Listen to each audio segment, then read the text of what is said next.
Près de 10 ans après la disparition de Johnny Hallyday, son nom continue de planer sur la vie de Laetitia, comme une lumière trop forte, impossible à éteindre. Chaque amour, chaque silence, chaque apparition semble encore mesurée à l'ombre du rocker disparu. Mais aujourd'hui, en officialisant son histoire avec le milliardaire Serge Varsano, Laetitia brise enfin le silence. Elle ne veut plus survivre dans le passé. Pendant des années, Laetitia Hallyday a été regardée comme une silhouette presque irréelle, toujours droite, toujours élégante, toujours souriante face aux caméras, même lorsque la tempête semblait frapper à sa porte. Dans l'imaginaire collectif français, elle n'était pas seulement l'épouse de Johnny Hallyday.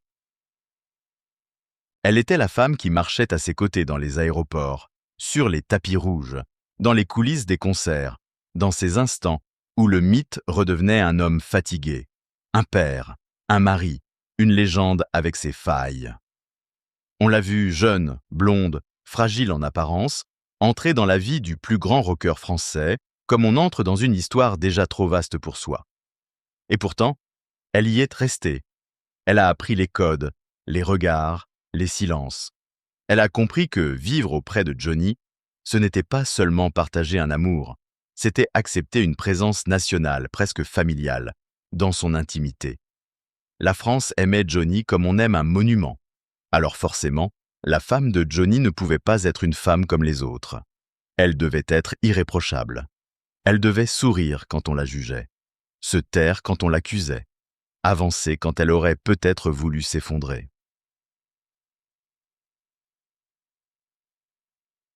Derrière cette image polie, derrière les robes impeccables, les vacances à Saint-Barthélemy, les maisons entre Los Angeles, Paris et les îles, il y avait pourtant une question que peu de gens osaient poser. Qui était vraiment Laetitia lorsque Johnny n'était plus dans la pièce?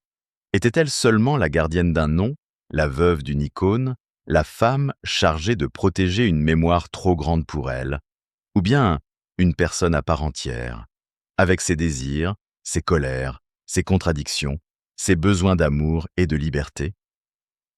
Après la mort de Johnny en 2017, cette question est revenue avec une violence nouvelle. Car soudain, Laetitia n'était plus simplement l'épouse discrète du chanteur. Elle devenait la dépositaire d'un héritage, d'un tombeau, d'un récit national. Chacun avait son avis sur sa douleur. Chacun croyait savoir comment elle devait pleurer, combien de temps elle devait attendre, avec qui elle avait le droit de refaire sa vie et surtout jusqu'où elle pouvait aller sans trahir le souvenir de Johnny. Voilà peut-être le piège le plus cruel qui se referme sur les femmes liées aux hommes mythiques. On les aime tant qu'elles restent dans le décor du mythe, mais on leur reproche de vouloir en sortir. Laetitia a longtemps donné l'impression de maîtriser cette mise en scène. Elle savait apparaître forte, même lorsqu'elle était attaquée. Elle savait parler avec retenue, même lorsque les rumeurs devenaient brutales. Elle cultivait cette image de femme protectrice, mère attentive, veuve fidèle, héritière d'une mémoire sacrée. Mais une image parfaite est parfois une prison dorée. Et plus elle brille, plus elle étouffe. Au fond, peut-être que Laetitia n'a jamais cessé de chercher une place qui ne soit pas seulement définie par le regard des autres. Une place où elle ne serait plus seulement la veuve de Johnny, ni la femme qui a tout reçu, ni celle que la presse adore détester. Une place où elle pourrait redevenir Laetitia, avec ses choix, ses erreurs, ses élans, ses blessures. C'est là que son histoire devient plus humaine. Car derrière les gros titres, derrière les fortunes évoquées, derrière les villas, les bijoux, les voyages et les polémiques, il y a une femme qui a dû apprendre à vivre sous une lumière qui ne s'éteint jamais. Et dans cette lumière, la moindre larme devient un spectacle, le moindre amour devient un scandale, le moindre silence devient un aveu. Pour comprendre Laetitia Hallyday, il faut remonter avant les flashs, avant les funérailles nationales, avant les batailles d'héritage, avant même cette vie de luxe que beaucoup lui reprochent encore aujourd'hui. Il faut revenir à une jeune femme entrée très tôt, dans un monde où l'apparence compte, où le regard des autres pèse, où l'on comprend vite qu'être aimé ne suffit pas toujours. Il faut aussi être accepté, validé, presque approuvé. Lorsque Laetitia croise la route de Johnny, elle n'épouse pas seulement un homme, elle épouse une histoire, une époque, une voix qui accompagne plusieurs générations. Johnny, c'est l'enfant terrible devenu monument. C'est la scène, la fureur, les excès, la tendresse, les blessures. C'est un homme qui appartient à son public autant qu'à ses proches. Comment trouver sa place auprès d'un tel géant? Comment exister sans disparaître? Comment aimer un homme que tout un pays croit connaître mieux que vous? Laetitia a dû apprendre vite, très vite. Elle a dû composer avec les anciennes histoires, les anciennes blessures, les enfants nés avant elle, les fans, les journalistes, les amis, les clans, les soupçons.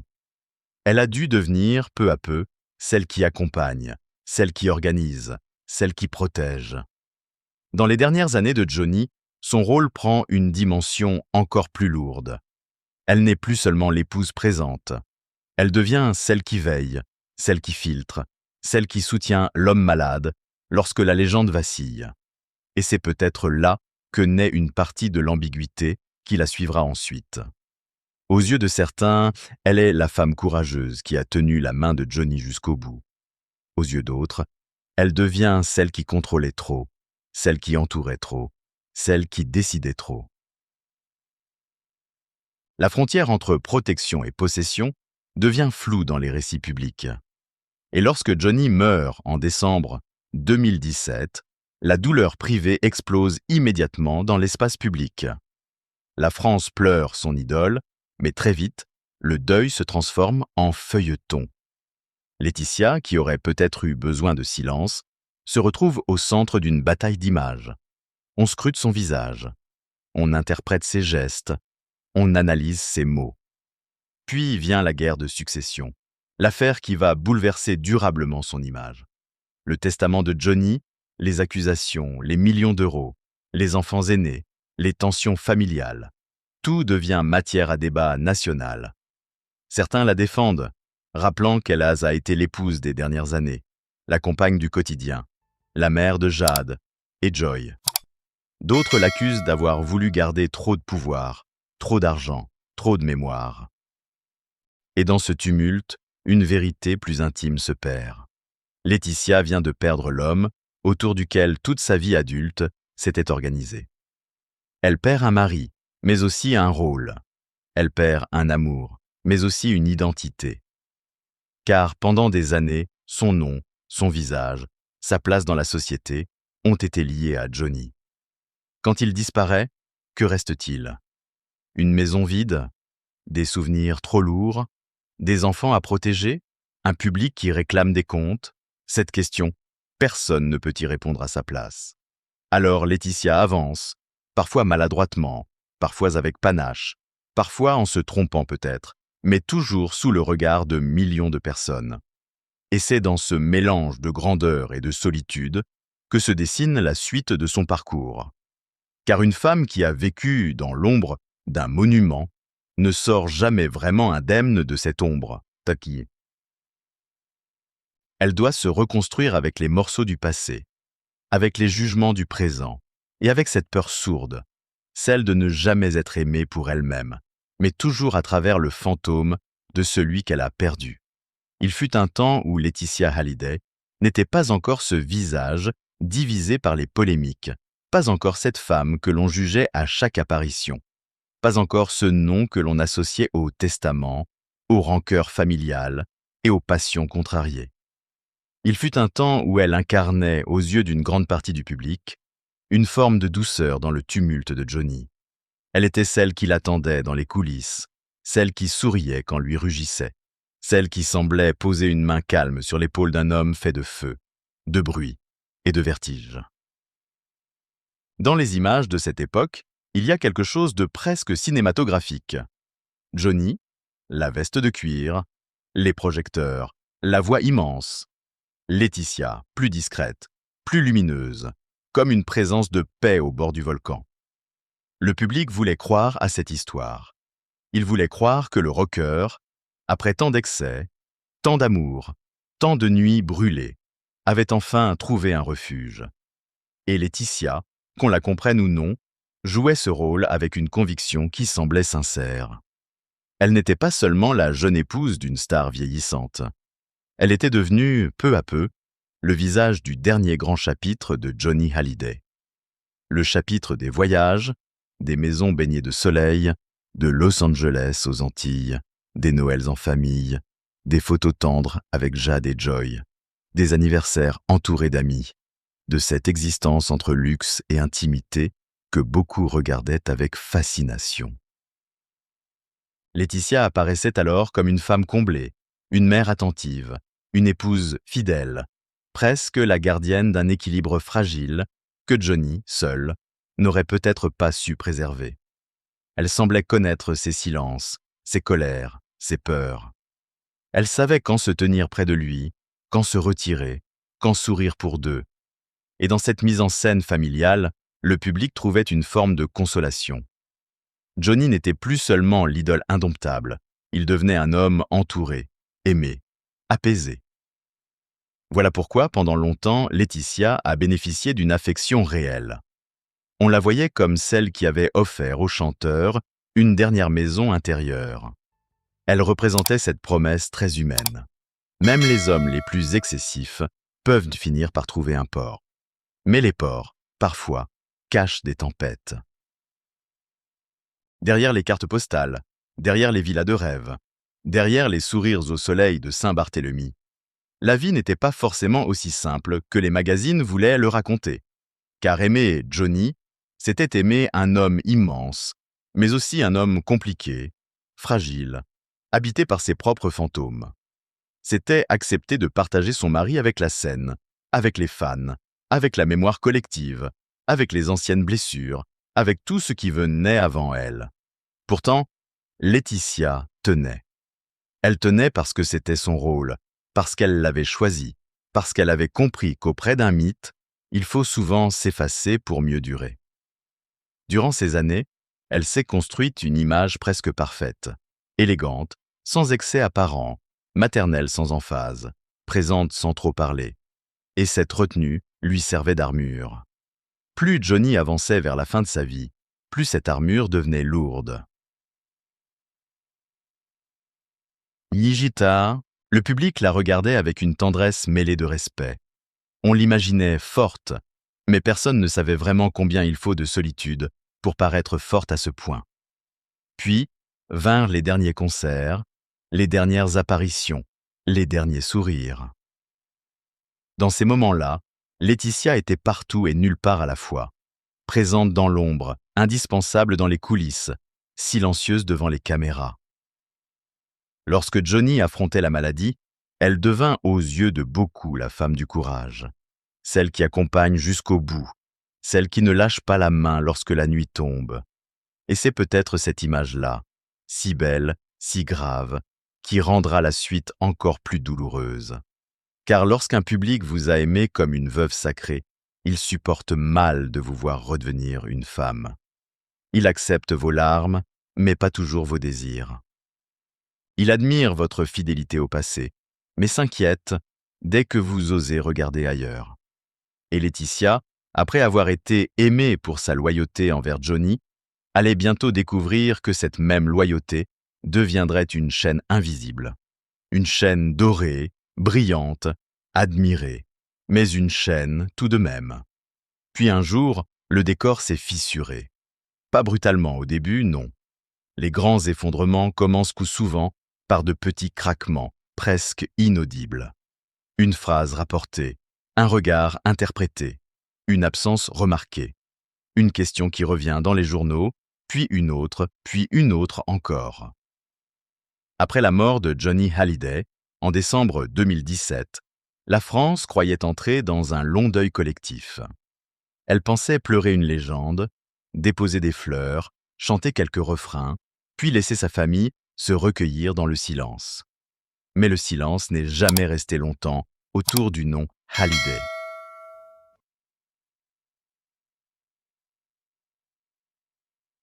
Très vite, la douleur intime est devenue une affaire nationale. La guerre de succession a éclaté comme un orage sur une maison déjà endeuillée. Les enfants aînés de Johnny, David Hallyday et Laura Smith, ont contesté le testament. Le public, lui, a choisi son camp, parfois avec violence, souvent sans nuance. Et soudain, Laetitia n'était plus seulement la veuve éplorée. Elle devenait, aux yeux de certains, la femme qui aurait voulu garder toute la lumière, tout l'héritage, toute la mémoire. Était-ce juste? Était-ce cruel? Était-ce trop simple? Peut-être tout cela à la fois. Car dans les grandes familles publiques, personne ne possède jamais toute la vérité. Chacun a sa blessure, chacun a sa version, chacun a ses silences. Mais Laetitia, elle, a payé cher cette exposition. Son visage, autrefois associé aux dernières années heureuses de Johnny, s'est retrouvé pris dans une vague de soupçons.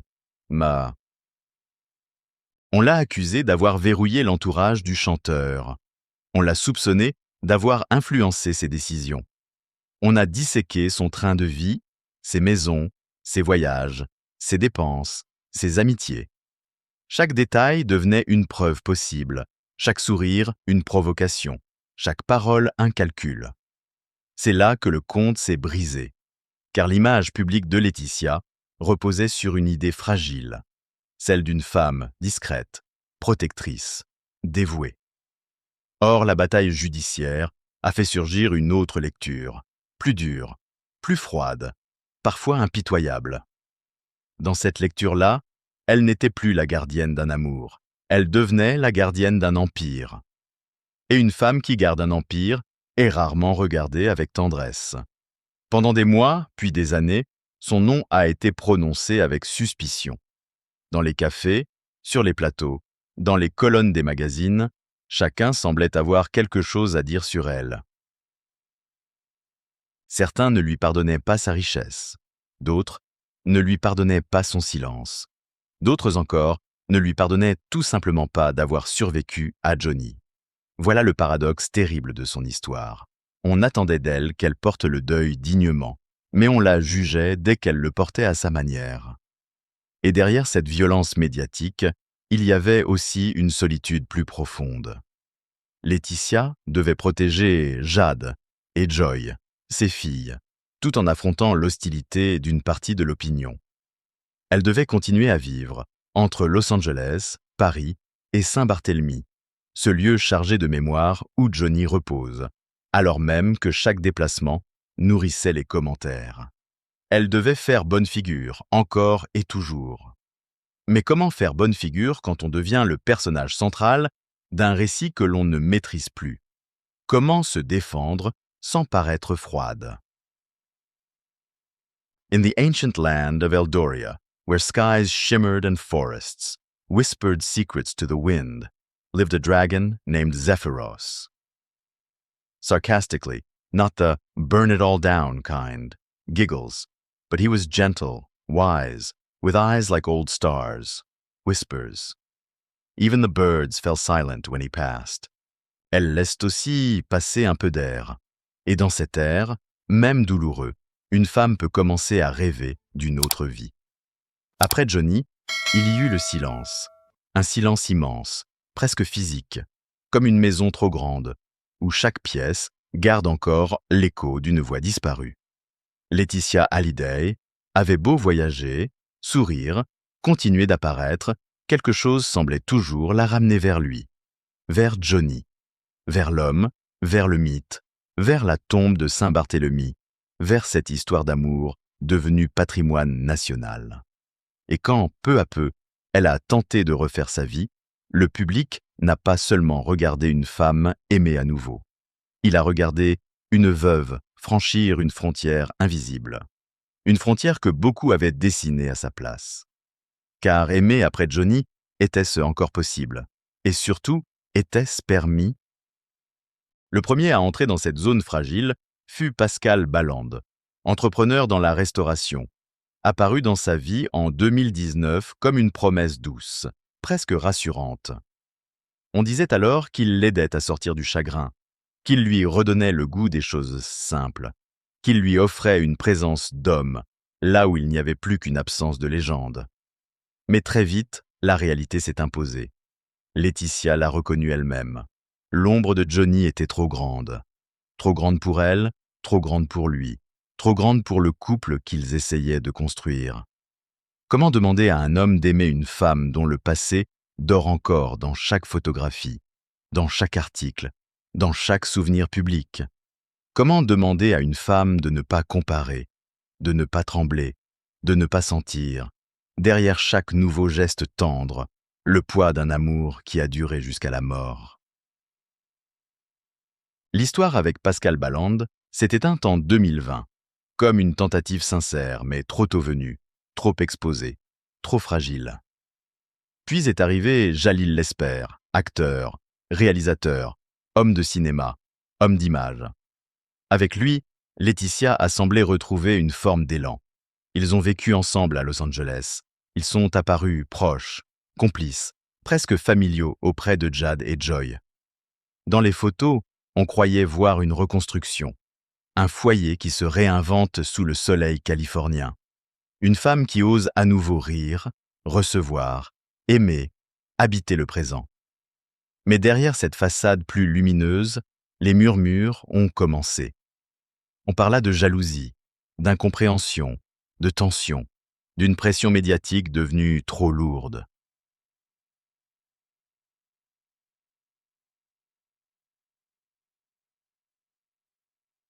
Le couple, d'abord fusionnel, aurait peu à peu été rattrapé par ce que Laetitia traînait malgré elle.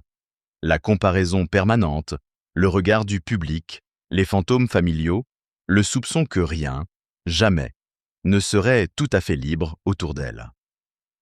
Jalil, l'espère, pouvait être présent, amoureux, investi. Il n'en restait pas moins confronté à une réalité presque impossible.